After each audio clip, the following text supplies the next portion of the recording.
Well, hello and welcome to Outdoor Oklahoma. I'm Todd Craighead. Fall is definitely my favorite season of the year. There's a coolness in the air and the leaves are beginning to change, and well, there's just so many different opportunities that you can take advantage of. And honestly, I've got one thing on my brain this time of year, and that's deer hunting. And recently I was fortunate enough to harvest a mature buck during my favorite of the deer seasons, muzzleloader season. But while I'm out chasing deer, a lot of my friends are taking advantage of some fantastic fall fishing opportunities. There's a lot of reasons for that. As the water temperatures cool down, fish become more active, getting ready for the long winter months. There's also definitely less pressure on the lake from recreational boaters, and there's not near as much angling pressure as well because a lot of guys trade in their fishing equipment for their deer hunting equipment. So today we're hoping to change all that and change your opinion about the great fall fishing opportunities that we have here in Oklahoma. We're going to specifically talk about crappie. We're going to join our good friends Mark McGuire and Charlie Powell and hopefully learn a few tips on how to fill a boat full of fall time crappie on Lake Tenkiller.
Fall time fishing is a great time to fill the freezer up.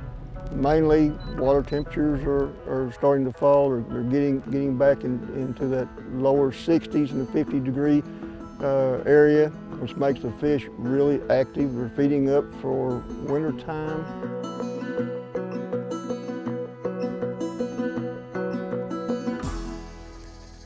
Just got bit and I missed him. What we're doing is we're targeting the active fish on these brush piles. Some of these are man-made brush piles, some of them are state brush piles, and we're targeting the active fish. We may have to fish 8 to 10 piles before we find a pile that has active fish on it. So what we're doing is we're throwing these baits across this brush pile. We're bouncing it across the limbs, therefore that causes a reaction strike. We're taking a 1/16 ounce jig and we're throwing it over a laydown or natural brush and pulling the jig therefore back through the limbs, and what that does is it creates a reaction strike. The crappie sees that jig and he sees it bounce across that limb and he reacts by striking it.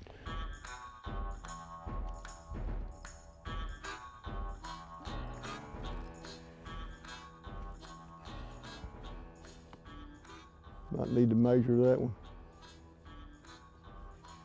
Again, we're fishing Tenkiller Lake, and this lake has a 15 fish limit, and these fish have to be 10 inches long in order to be a keeper. That in there's right at 11 inches.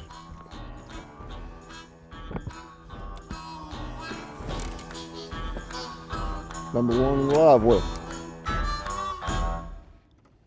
Our technique today, casting and dragging, we are using 2 different size rods, or length rods. We're using a 6-foot Falcon rod in a light action, also a 7-foot bonehead rod in a light action. We're using 6-pound high-vis line. The reason why we use a high-vis colored line is we're able to detect strikes on the fall of the bait. You want to leave your bell open where your bait falls straight. It doesn't pendulum back into the wood. A lot of times these crappie will hit that bait as it falls. And by using a high-vis line, you're able to detect that bite and set the hook. You're able to jerk, set the hook, and catch the fish. If you have a clear line, that bite is a whole lot harder to detect. You lose a lot of fish, miss a lot of bites. The slightest bite, the weakest bite, you're able to detect that with your high-vis lines. As far as baits go, we're using a 16th ounce jig today. We're targeting water in 8 to 20 foot with the top of the wood in somewhere in the neighborhood 12, 14 foot deep from the surface. We're also using slab bandits and salt and pepper color and black shad, and also the Bobby Garland baits that are in pearl and pumpkin and chartreuse.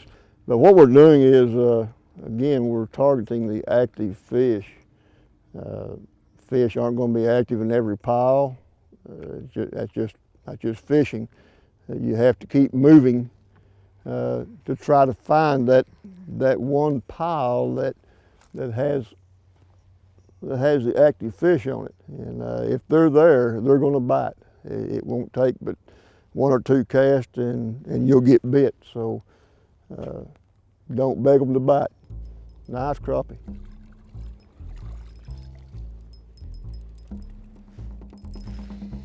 Nice fish.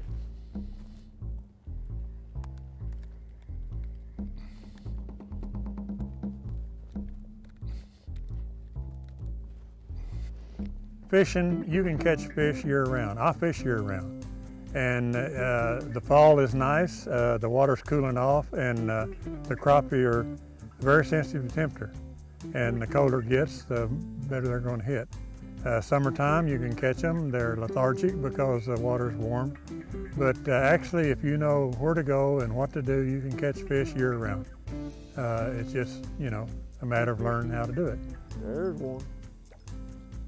Another keeper. Right now, the water's cooling off. That's the reason the fishing's picking up, and it'll steadily get better as the ambient temperature lowers and the water temperature lowers. They just get more active. But as far as fishing, you can fish year-round, I guarantee you. You just have to figure out what you have to do to catch them. Way to go, Mr. McGuire.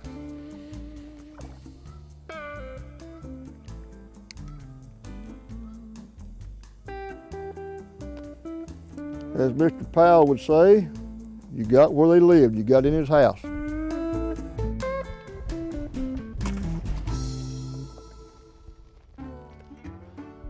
This is a fall pattern, early fall. It's the same as the spring when the water temperature gets in pretty much the same temperature in the mid 50s all the way up to mid 60s.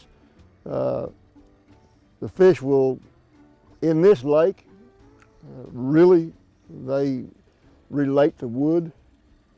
They congregate on wood. It's the same pattern. They're feeding up now for winter time. This lake is different in the fact that in the spawn, these fish will spawn in 8 foot of water. They'll spawn in 18 feet of water. So they're not like most of the lakes that the fish get in a certain depth and that's where they spawn. They're liable to spawn anywhere in this lake.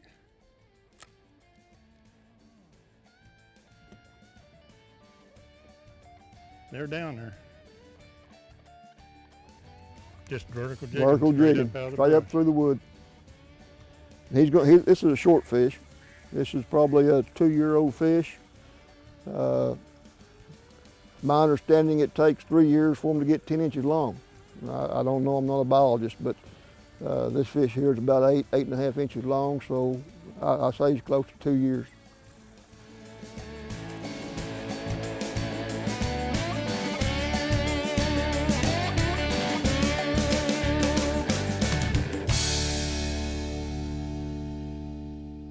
Well, coming up, we'll get some more tips and techniques from Mark and Charlie on targeting crappie on Lake Tenkiller. But first, Here's some really good tips from our friend Todd Huckabee on how to target crappie as well. You know, when it comes to jig selection, like I always say, keep it simple, but truly I believe that the heavier jig really will let you feel more bites, okay? When a fish bites, that bite that you feel is actually just that fish taking the slack out of the line. So if you'll go to a heavier jig, like let's say that you're used to using a 1/16, go to an 1/8. If you're used to using an 1/8, go to a 1/4. It's gonna keep your line tighter. You're gonna feel that bite a lot better. As far as styles go, of course, the tube jig like this is always a good choice. This is a Yum Houdini fry. That's an awesome little bait for around docks or really highly pressured areas. Get some 6 to 8 pound test. Grab a couple of different styles of little jigs in different colors, something in a dark, something in a light, some 1/16, 1/8 ounce jig heads. Or if you want to go the minnow route, then that's even simpler. Get you a package of hooks and a couple of split shot and minnow bucket and minnows, and you're ready to get started. Our anglers today are targeting crappie over brush piles, and many of these brush piles in Oklahoma's lakes have been placed there by the wildlife department. So let's visit now with Danny Bowen, a fisheries biologist, to learn more about these fish attractors. Are real prolific spawners, so we don't do much management as far as population management, but we do a lot of activity as far as trying to construct places where it'll draw the crappie in, where they'll stop and hang around a while. Fish attractors, we call them. And we use different things. We use cedar trees. They're probably one of the best. In addition to the brush piles that we put out, we've gone in the last few years to something we call spider blocks. A lot of times we'll put 4 or 5 in a spot, and we found that a lot of times if we can enhance something that's already there, like a stump or a rock or some kind of structure that's already there, and add spider blocks to it, it makes the whole thing a lot better, holds fish better. One thing about all these places that we've put out brush or fish attractors is that we've collected GPS coordinates for everything. And a lot of the information about where the site is, how many things are there, trees or spider blocks or whatever, the depth, a lot of things like that we record, and then we send it in to our fisheries lab, and they put it on the department website. If you go under the fishing section, you can find a list of all the sites. There's also something very new is a map that goes with it showing where the sites are at on the lake. And then you can go on that map and you can click on a site and find the GPS coordinates and the description for where they're at.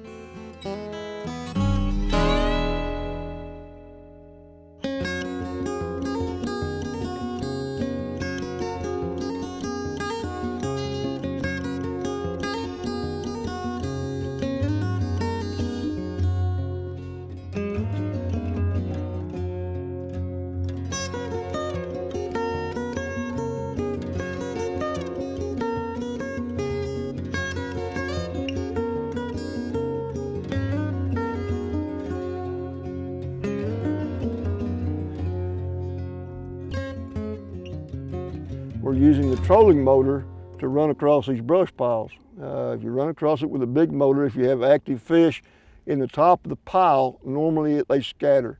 So we run across them with the trolling motor. It doesn't make near as much noise, and it doesn't scare the fish off. So that's what we're doing. We have a GPS. We have 3 units in this boat, and all 3 of them have GPS on it. So he's trying to run across this piece of wood by looking at the GPS along with the 2D sonar on the front of the boat.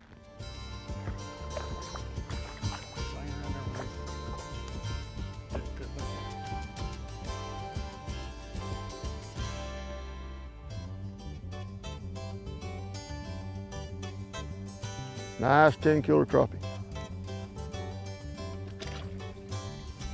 And we're going to mark the marker, so we always have a correct count.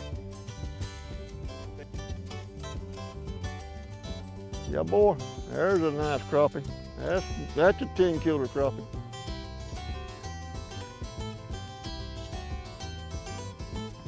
Yeah, it's a nice one. Little fish. It is stout. Get some of that.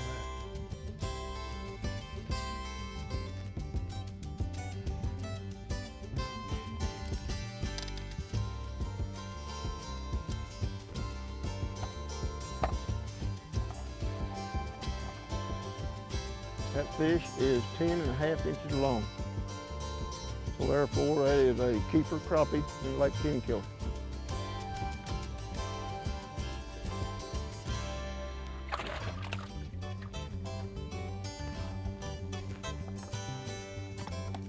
And they're right down in the thickest part of that. Nice crappie.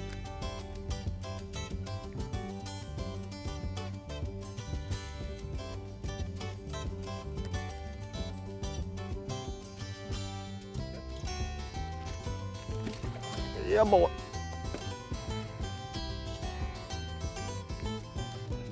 Yes. That's a nice one. That's a nice one. Go back there and show him off.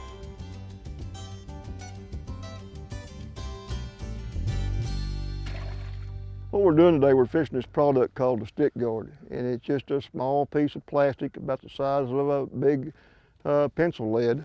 And what it does, we put it on this jig, and it allows us to fish to get the jig up across limbs without getting hung up. It allows us to fish deep in the wood without getting hung up. So how you put this on is you mash it over the eye of the hook, over the eye of the jig. You take the tail end of it and you insert it.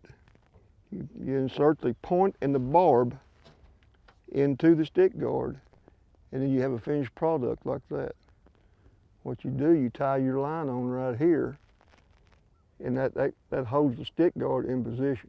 The fish comes up and sucks this into his mouth, and when you jerk, it pulls the stick guard down over the shank of the hook, like that. And then you have the fish here. And all you have to do, you take your fish off, put him in the live well, throw him back in the water, depending on the size of the fish. You just pull it back out and readjust it over your barb and point. It allows you to get deep in the wood. I mean, right down in the deepest part of the wood. It allows you to get this jig back out without getting hung up. It makes for a lot less frustrated fishermen. And now, before we fish it, we tie this knot as tight as we can get it. The reason for that is, main reason, is so it will keep this jig in this position. You pull this line down tight against the jig like this. And the reason for that being, you want that jig to hang horizontal, because that's the way a fish swims, horizontal in the water. When you catch a fish, every time your lure will end up like that. That's very unnatural when you're coming through the water or up vertical. So every time you have to get this knot, pull it down every time, and so it'll hang like that. That's as simple as that. But it's very important to keep that lure, when you're using it in the water, in a horizontal position like that.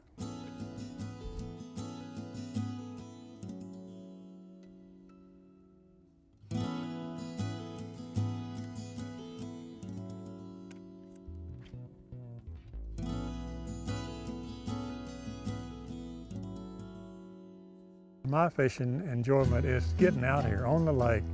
It's not all about fishing. I love to watch an eagle go across the water. I love to watch, just see the scenery, the wildlife, and just being out, you know. It's just something that I promoted all my life that people ought to learn how to do, you know, to get the stress out of their life. You can catch great numbers of fish.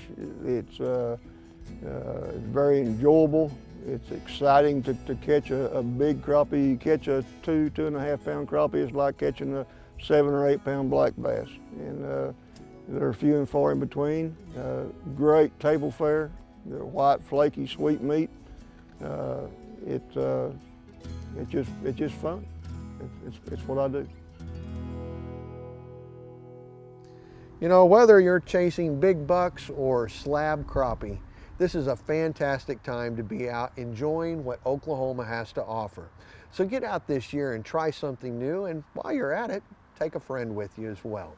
Hey, thanks for joining us today. For all of us at your Wildlife Department, I'm Todd Craighead, and we'll see you right here next time on Outdoor Oklahoma.